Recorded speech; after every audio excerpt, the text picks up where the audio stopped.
नमो भगवते वासुदेवाय नमः। जय श्री कृष्णा, राधे राधे। नमस्कार प्रिय भक्तजनों, स्वागत है आप सभी का आपके अपने चैनल खुशी ज्ञान सागर में। प्रिय श्रोतागण, आप सभी को सावन मास शुक्ल पक्ष की एकादशी व्रत की हार्दिक शुभकामनाएं। आप और आपके परिवारजनों पर भगवान श्री लक्ष्मी नारायण जी की कृपा सदा सर्वदा बनी रहे। प्रिय श्रोतागण, सावन मास के शुक्ल पक्ष की एकादशी का नाम पुत्रदा एकादशी है। साल 2024 में पुत्रदा एकादशी का व्रत 16 अगस्त दिन शुक्रवार को रखा जाएगा। सावन मास पुत्रदा एकादशी का व्रत पाप नाशक माना जाता है। इसके प्रभाव से सुजोग संतान का सुख मिलता है। रक्षाबंधन से 4 दिन पहले सावन पुत्रदा एकादशी का व्रत रखने और इसकी कथा को सुनने से वंश में वृद्धि होती है। जो भी मनुष्य पुत्र रत्न की प्राप्ति चाहते हैं, उन्हें पुत्रदा एकादशी का व्रत पूरे विधि विधान के साथ अवश्य करना चाहिए। प्रिय श्रोतागण, आज मैं आपको सुना रही हूँ सावन मास शुक्ल पक्ष की पुत्रदा एकादशी की व्रत कथा। तो कथा को पूरी श्रद्धा और प्रसन्नचित मन से पूरा अवश्य सुनिएगा। आइए भगवान श्री लक्ष्मी नारायण जी के चरणों का ध्यान करते हुए कथा को सुनते हैं। ओम श्री गणेशाय नमः। भगवान श्री कृष्ण के श्री मुख से सभी एकादशी व्रतों का महात्म्य सुनते हुए धर्मराज युधिष्ठिर ने एक दिन भगवान कृष्ण से कहा, हे प्रभु, ये कल्याणकारी और महापुण्यदायी कथाएं सुनकर मेरे आनंद की सीमा नहीं है और इन एकादशियों के प्रति मेरी जिज्ञासा बढ़ती ही जा रही है। हे मधुसूदन, अब आप मुझे श्रावण मास के शुक्ल पक्ष की एकादशी की कथा सुनाने की भी कृपा कीजिए। इस एकादशी का क्या नाम है, इसके व्रत का क्या विधान है और इसमें किस देवता का पूजन किया जाता है और इस दिन व्रत रखने से किन फलों की प्राप्ति होती है, कृपा करके इन सभी का विस्तार पूर्वक वर्णन कीजिए। धर्मराज की बात सुनकर भगवान कृष्ण कहने लगे, हे धर्मराज, श्रावण मास के शुक्ल पक्ष की एकादशी का नाम पुत्रदा एकादशी है और इस एकादशी की कथा के श्रवण मात्र से ही अनंत यज्ञ का फल प्राप्त हो जाता है। हे धर्मराज, द्वापर युग के आरंभ में ही महेशमती नाम की एक नगरी थी। उस नगरी में महाजीत नाम का एक राजा राज्य करता था।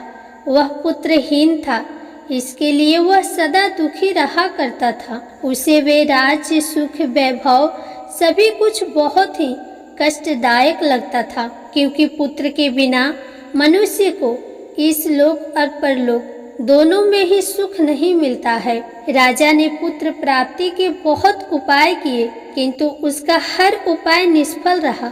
जैसे जैसे राजा महाजीत वृद्धा अवस्था की ओर बढ़ते जा रहे थे, वैसे वैसे उनकी चिंता भी बढ़ती जा रही थी। एक दिन राजा ने अपनी सभा को संबोधित करते हुए कहा कि ना तो मैंने अपने जीवन में कोई पाप किया है, ना ही मैंने कभी अपनी प्रजा से अन्याय पूर्वक धन एकत्रित किया है, ना ही मैंने अपनी प्रजा को कष्ट दिया है, ना ही कभी देवता और ब्राह्मणों को निरादर किया है। मैंने तो सदा अपनी प्रजा का अपने पुत्र की तरह पालन किया है, कभी किसी से ईर्ष्या भाव नहीं किया, सभी को एक समान ही समझा है। मेरे राज्य में तो कानून भी ऐसा नहीं है जो प्रजा में अनावश्यक रूप से डर उत्पन्न करे। इस प्रकार धर्मयुक्त राज्य करने पर भी मैं इस समय अत्यंत कष्ट पा रहा हूँ। इसका क्या कारण हो सकता है, मेरी समझ में कुछ नहीं आ रहा।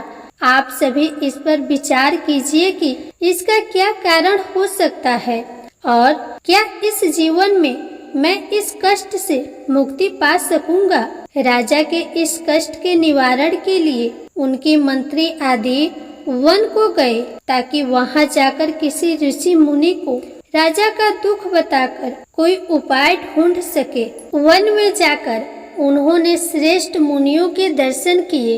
उस वन में धर्म के ज्ञाता महर्षि लोमस भी रहते थे। वे सभी जन महर्षि लोमस के पास गए। उन सब ने महर्षि लोमस को दंडवत प्रणाम किया और उनके सामने जाकर बैठ गए। महर्षि के दर्शन पाकर उन सभी को बड़ी प्रसन्नता हुई और सबने महर्षि लोमस से प्रार्थना की कि हे देव, हम बहुत ही सौभाग्यशाली हैं जो आपके दर्शन का सौभाग्य प्राप्त हुआ। मंत्री की बात सुनकर लोमस ऋषि कहने लगे, हे मंत्रीवर, आप लोगों की विनम्रता और सद्व्यवहार से मैं अति प्रसन्न हूँ। आप मुझसे अपने यहाँ आने का कारण बताइए। मैं आपके कार्य को अपने सामर्थ्य के अनुसार अवश्य ही करूँगा, क्योंकि हमारा शरीर ही परोपकार के लिए बना है। लोमस ऋषि के ऐसे मधुर वचन सुनकर मंत्री कहने लगे, हे ऋषिवर, आप हमारी सब बातों को जानने में ब्रह्मा जी से भी ज्यादा समर्थ हैं, इसीलिए आप हमारे संदेह को दूर कीजिए। महेशमती नाम की नगरी के हमारे महाराज महाजीत बड़े ही धर्मात्मा और प्रजा पालक है। वे प्रजा का पुत्र की तरह धर्म अनुसार पालन करते हैं, किंतु फिर भी वे पुत्रहीन है। हे महामुनि, इससे हमारे राजा अत्यंत दुखी रहते हैं। हम लोग उनकी प्रजा हैं, हम भी उनके दुख से दुखी हो रहे हैं, क्योंकि प्रजा का ये कर्तव्य है कि राजा के सुख में सुख माने और दुख में दुख माने। हमें उनके पुत्रहीन होने का अभी तक कोई कारण नहीं पता चल सका है, इसीलिए हे मुनिवर, हम आपके पास आए हैं। अब आपके दर्शन करके हमें पूर्ण विश्वास है कि हमारा दुख अवश्य ही दूर हो जाएगा, क्योंकि महान पुरुषों के दर्शन मात्र से ही प्रत्येक कार्य की सिद्धि हो जाती है। इसीलिए अब आप हमें यह बताने की कृपा कीजिए कि किस विधान से हमारे महाराज पुत्रवान हो सकते हैं। हे ऋषिवर, ये आपका हमारा और हमारे राज्य की प्रजा पर बड़ा ही उपकार होगा। ऐसी करुण प्रार्थना सुनकर लोमस ऋषि नेत्र बंद करके राजा के पूर्व जन्मों पर विचार करने लगे। कुछ क्षण के बाद उन्होंने विचार करके कहा, हे भद्रजनों, आपके राजा का इस जन्म में पुत्रहीन होना उनके पूर्व जन्म के पापों का ही परिणाम है। आपका राजा पिछले जन्म में अत्यंत उदंड था और बुरे कर्म किया करता था। अपने पिछले जन्म में ये एक गांव से दूसरे गांव में घूमा करता था। एक बार सावन मास की शुक्ल पक्ष की एकादशी के दिन की बात है। ये 2 दिन से भूखा था। दोपहर के समय एक जलाशय पर जल पीने गया। उसी समय उसी जगह पर एक ब्याही हुई गाय जल पी रही थी। राजा ने उस गाय को प्यासे ही भगा दिया और उसे पानी नहीं पीने दिया और वह खुद पानी पीने लगा। हे श्रेष्ठ पुरुषों, इसीलिए तुम्हारे राजा को इस जन्म में ये कष्ट भोगना पड़ रहा है। एकादशी के दिन भूखा रहने का ये फल हुआ कि वे इस जन्म में राजा है और प्यासी गाय को जलाशय से भगाने के कारण इस जन्म में पुत्रहीन है।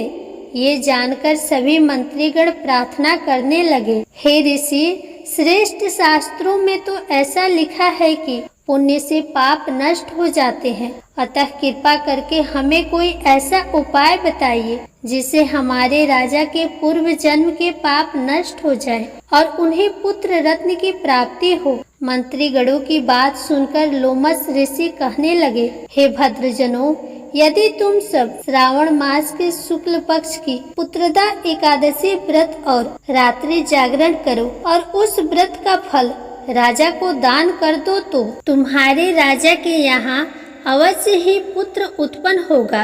राजा के सभी कष्टों का और पापों का भी नाश हो जाएगा। इस उपाय को जानकर मंत्री सहित सभी ने महर्षि को कोटि कोटि धन्यवाद दिया और उनका आशीर्वाद लेकर वे सभी अपने राज्य में वापस लौट आए। फिर उन्होंने लोमस ऋषि के आज्ञा अनुसार पुत्रदा एकादशी का विधि पूर्वक उपवास किया और द्वादशी तिथि को उसका फल अपने राजा को दे दिया। इस पुण्य के प्रभाव से रानी ने जल्द ही गर्भ धारण किया और 9वें महीने बाद एक अत्यंत तेजस्वी पुत्र को जन्म दिया। हे धर्मराज, इसीलिए इस एकादशी का नाम पुत्रदा पड़ गया।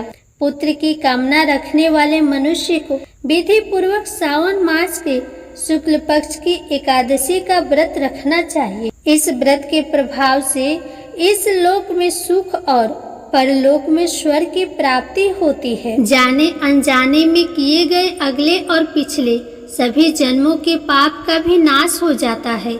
इस कथा का सार ये है कि पाप कर्म करते समय मनुष्य ये नहीं सोचता कि वह क्या कर रहा है, परंतु शास्त्रों से विदित होता है कि मनुष्य का छोटे से छोटा पाप भी उसे भयंकर दुख भोगने को विवश कर देता है। इसीलिए मनुष्य को पाप कर्म करने से सदा डरना चाहिए, क्योंकि पाप नामक यह दैत्य जन्म जन्मांतर तक उसका पीछा नहीं छोड़ता। प्राणियों को चाहिए कि सत्य व्रत का पालन करते हुए भगवान के प्रति पूरी श्रद्धा और भक्ति रखें, और यह बात हमेशा ध्यान में रखें कि किसी के दिल को दुखाने से बड़ा पाप इस संसार में कोई दूसरा नहीं है। और यदि गलती से इस तरह का कोई पाप हो भी जाए तो एकादशी का व्रत रखकर भगवान श्री हरि की विधि विधान से पूजा करके अपने पापों का प्रायश्चित करना चाहिए। जीवन में फिर इन गलतियों को न दोहराने के लिए प्रायश्चित की भावना से यदि एकादशी का व्रत रखा जाए तो भगवान श्री हरि सभी पापों को क्षमा कर देते हैं। ये थी सावन पुत्रदा एकादशी की कथा। प्रेम से बोलिए श्री लक्ष्मी नारायण भगवान की जय। एकादशी माता की जय। आज के दिन भगवान विष्णु के किन्हीं भी अवतारों की एक कथा को सुनना बड़ा ही शुभ माना जाता है। तो आज मैं आपको सुना रही हूँ भगवान श्री तिरुपति बालाजी की बड़ी ही सुंदर कथा। इस कथा को बड़ी ही श्रद्धा और प्रसन्नचित मन से सुनिएगा। बोलिए श्री लक्ष्मी नारायण भगवान की जय। तिरुपति बालाजी मंदिर भारत का एक प्रसिद्ध मंदिर है और इस मंदिर में भगवान विष्णु जी की एक अवतार स्वामी वेंकटेश्वर जी विराजमान है। इसी वजह से मंदिर को प्रसिद्ध रूप से स्वामी वेंकटेश्वर मंदिर के रूप से भी जाना जाता है। भगवान वेंकटेश्वर जी को विष्णु जी का एकमात्र उस रूप से जाना जाता है जिन्होंने कलयुग के कष्टों से लोगों को बचाने के लिए अवतार लिया है। एक बार समस्त देवताओं ने मिलकर एक यज्ञ करने का निश्चय किया। यज्ञ की तैयारियां पूर्ण हो गई। तभी वेद ने एक प्रश्न किया तो एक व्यवहारिक समस्या आ खड़ी हुई। ऋषि मुनियों द्वारा किए जाने वाले यज्ञ की हविष तो देवगण ग्रहण करते थे, लेकिन देवों द्वारा किए गए यज्ञ की पहली आहुति किसकी होगी, यानी सर्वश्रेष्ठ देव का निर्धारण जरूरी था, जो फिर अन्य सभी देवों को यज्ञ का भाग प्रदान करे। ब्रह्मा विष्णु महेश परमात्मा थे। इनमें से श्रेष्ठ कौन है, इसका निर्णय आखिर हो तो कैसे। भृगु जी ने इसका दायित्व संभाला। वह देवों की परीक्षा लेने चले। ऋषियों से विदा लेकर वह सर्वप्रथम अपने पिता ब्रह्मदेव के पास पहुँचे। ब्रह्मा जी की परीक्षा लेने के लिए भृगु ने उन्हें प्रणाम नहीं किया। इससे ब्रह्मा जी अत्यंत कुपित हुए और उन्हें श्रेष्ठता सिखाने का प्रयत्न किया।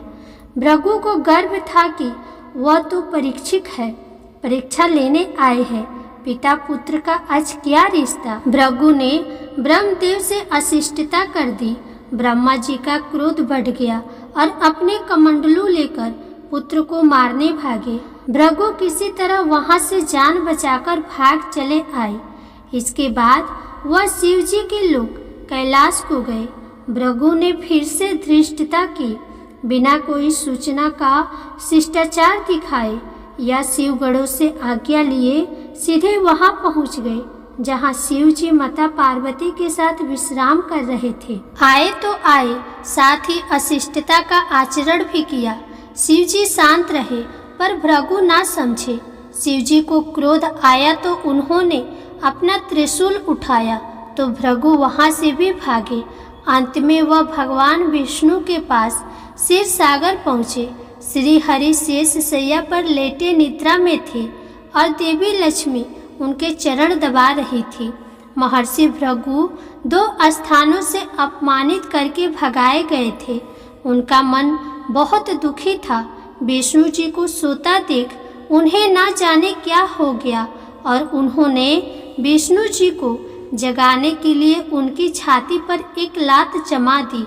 विष्णु जी जाग उठे और भृगु से बोले, मेरी छाती ब्रज के समान कठोर है, आपका शरीर तप के कारण दुर्बल, कहीं आपको चोट तो नहीं आई? आपने मुझे सावधान करके कृपा की है, आपका चरण चिन्ह मेरे वक्ष पर सदा अंकित रहेगा।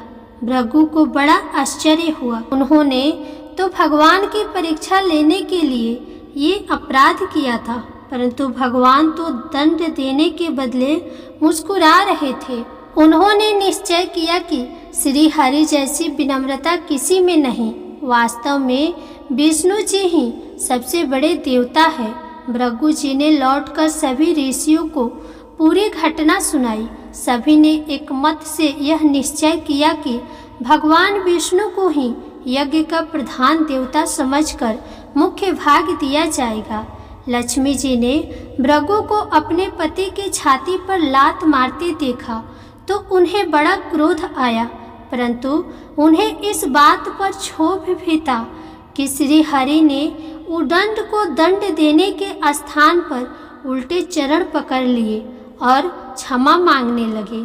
क्रोध से तमतमाई महालक्ष्मी को लगा कि वह जिस पति को संसार का सबसे शक्तिशाली समझती है वह तो निर्बल है।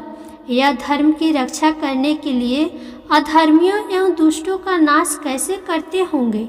महालक्ष्मी ग्लानि से भर गई और मन श्री हरि से उचट गया। उन्होंने श्री हरि और बैकुंठ लोक दोनों के त्याग का निश्चय कर लिया। स्त्री का स्वाभिमान उसके स्वामी के साथ बंधा होता है।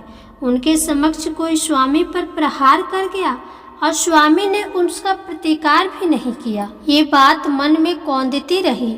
ये स्थान वास के योग्य नहीं, पर त्याग कैसे करे? श्री हरि से ओझल होकर रहना कैसे होगा? महालक्ष्मी उचित समय की प्रतीक्षा करने लगी। श्री हरि ने हिरण्याक्ष के कोख से मुक्ति दिलाने के लिए वराह अवतार लिया और दुष्टों का संहार करने लगे।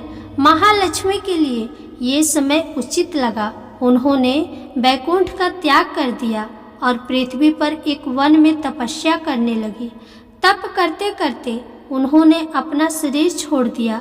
विष्णु जी वराह अवतार का अपना कार्य पूर्ण कर बैकुंठ लौटे तो महालक्ष्मी नहीं मिली। वह उन्हें खोजने लगे। श्री हरि ने उन्हें तीनों लोकों में खोजा, किंतु तप करके माता लक्ष्मी ने भ्रमित करने की अनुपम शक्ति प्राप्त कर ली थी।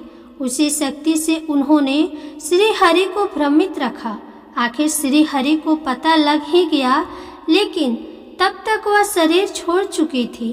दिव्य दृष्टि से उन्होंने देखा कि लक्ष्मी जी ने चोल राज के घर में जन्म लिया है। श्री हरि ने सोचा कि उनकी पत्नी ने उनका त्याग सामर्थ्यहीन समझने के भ्रम में किया है, इसलिए वह उन्हें पुनः प्राप्त करने के लिए अलौकिक शक्तियों का प्रयोग नहीं करेंगे।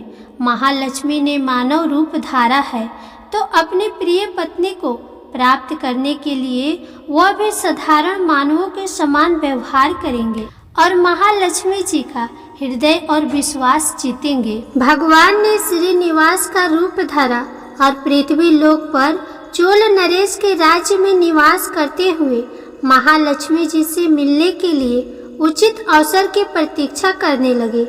राजा आकाश राज निसंतान थे। उन्होंने सुखदेव जी की आज्ञा से संतान प्राप्ति यज्ञ किया। यज्ञ के बाद यज्ञशाला में राजा को हल जोतने को कहा गया।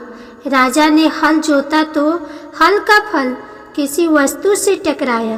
राजा ने उस स्थान को खोदा तो एक पेटी के अंदर सहस्त्रदल कमल पर एक कन्या विराज रही थी।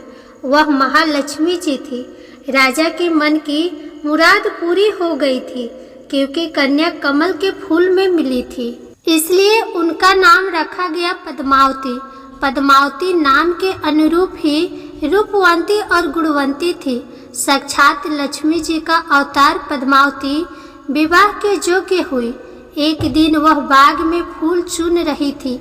उस वन में बालाजी यानी कि श्रीनिवास जी आखेट के लिए आए थे। उन्होंने देखा कि एक हाथी एक युवती के पीछे पड़ा है और उसे डरा रहा है। राजकुमारी के सेवक भाग खड़े हुए।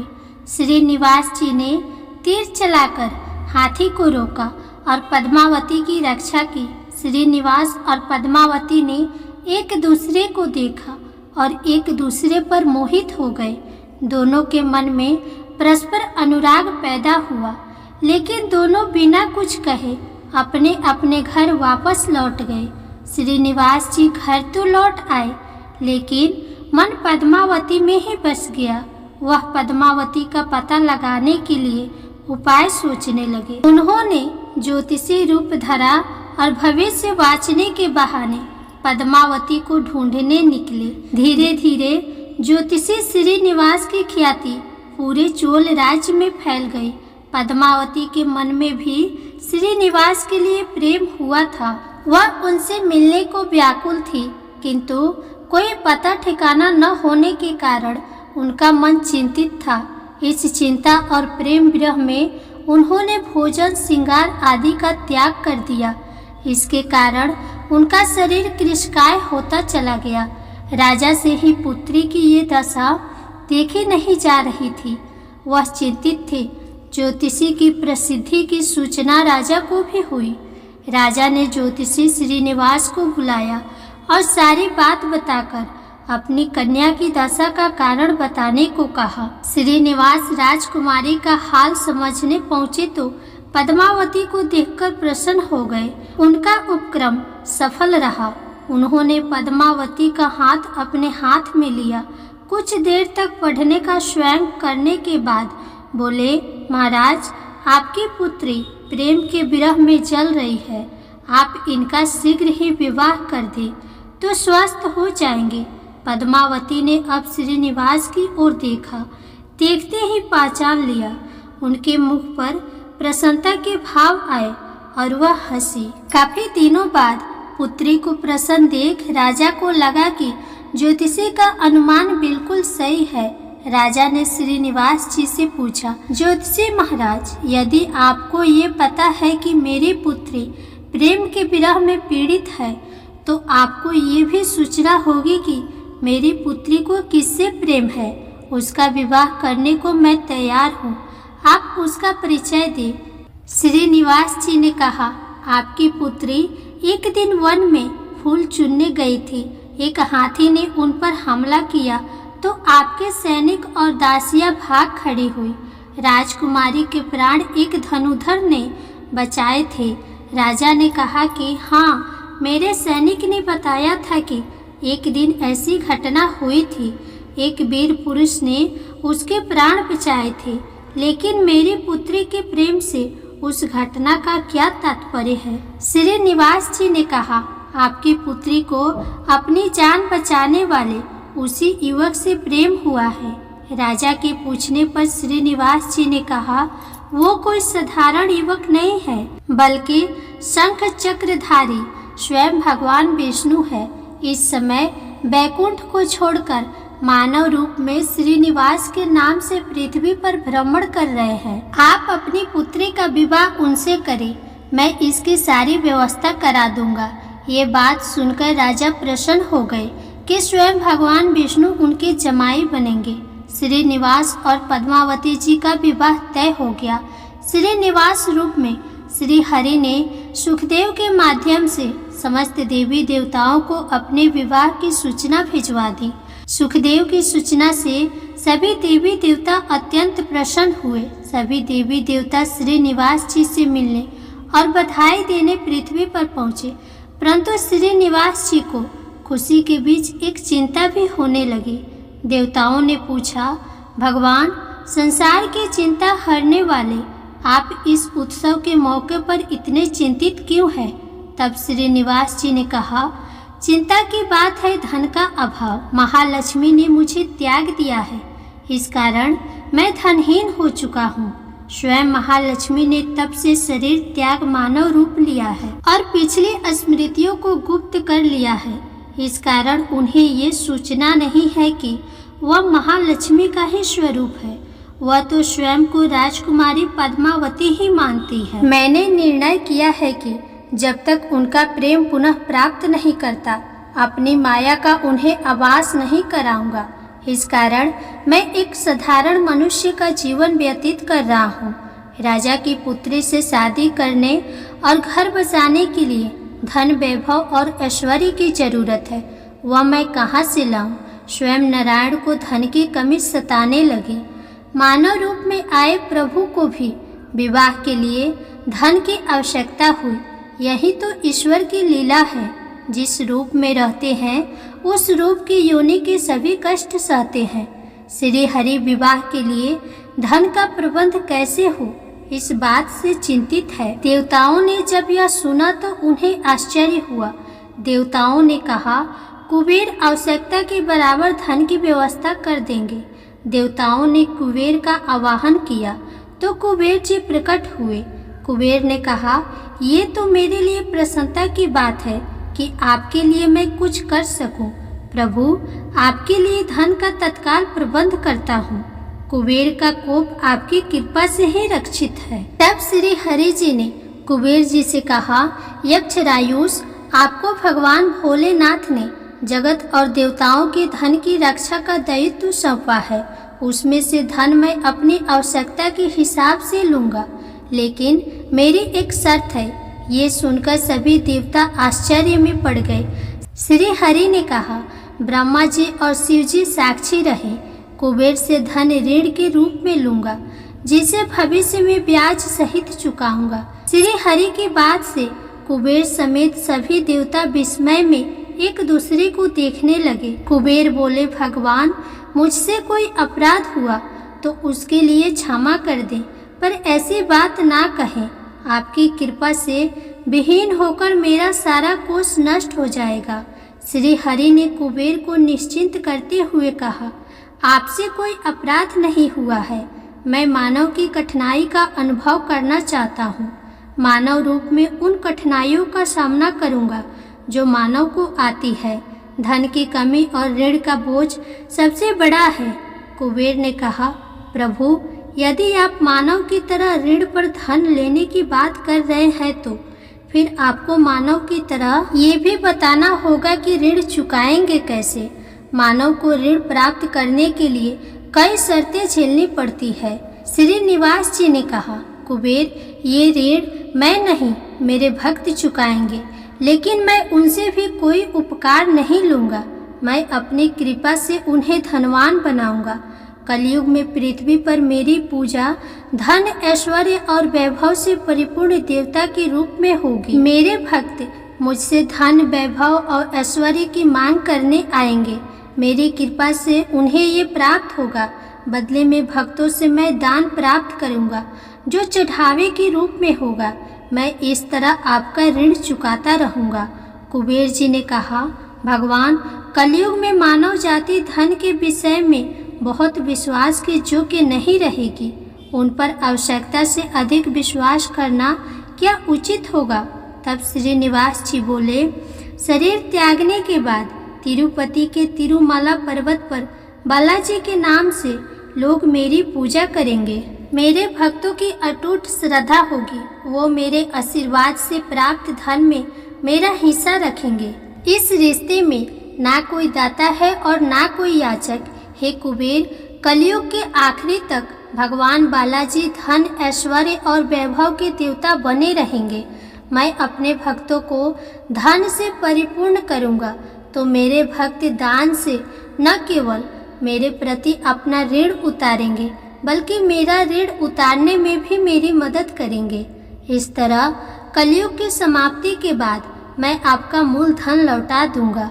कुबेर जी ने श्री हरि द्वारा भक्त और भगवान के बीच ऐसे रिश्ते की बात सुनकर उन्हें प्रणाम किया और धन का प्रबंधन कर दिया। भगवान श्रीनिवास जी और कुबेर के बीच हुए समझौते के साक्षी स्वयं ब्रह्मा और शिव जी हैं। दोनों वृक्ष रूप में साक्षी बन गए। आज भी पुष्कर रेड़ी के किनारे ब्रह्मा और शिव जी बरगद के पेड़ के रूप में साक्षी बनकर खड़े हैं। ऐसा कहा जाता है कि निर्माण कार्य के लिए स्थान बनाने के लिए इन दोनों पेड़ों को जब काटा जाने लगा तो इनमें से खून की धारा फूट पड़ी। पेड़ काटना बंद करके उसकी देवता की तरह पूजा होने लगी। श्रीनिवास जी और पद्मावती जी का विवाह पूरे धूमधाम से हुई, जिसमें सभी देवतागण पधारे। भक्त मंदिर में धन देकर भगवान पर चढ़ा ऋण उतार रहे हैं, जो कलयुग के अंत तक जारी रहेगा। बोलिए श्री लक्ष्मी नारायण भगवान की जय। बोलिए श्री तिरुपति बालाजी की जय। जय श्री कृष्णा, राधे राधे। प्रिय भक्तजनों, अगर आपको यह कथा तनिक भी पसंद आई होगी तो प्लीज वीडियो को लाइक करके शेयर करें और कमेंट में श्री लक्ष्मी नारायण भगवान की जयकारा जरूर लगाएं। साथ ही चैनल को सब्सक्राइब भी कर दें।